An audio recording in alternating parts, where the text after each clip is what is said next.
আমার জানলা দিয়ে একটুখানি আকাশ দেখা যায়, একটু বর্ষা, একটু গ্রীষ্ম, একটুখানি শীত।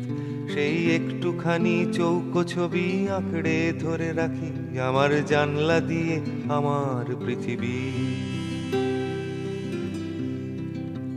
সেই পৃথিবীতে বিকেলের রং হেমন্তে হলুদ, সেই পৃথিবীতে পাশের বাড়ির কান্না শোনা যায়।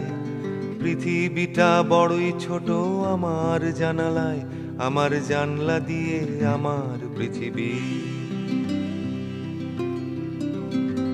সেই পৃথিবীতে বাঁচবো বলেই যুদ্ধ করি রোজ, একটুখানি বাঁচার জন্য হাজার আপোষ। সেই পৃথিবীর নাম কলকাতা কি ভারত জানি না, তুমি তোমার পৃথিবীর নামটা জানো কি? তুমি বলবে।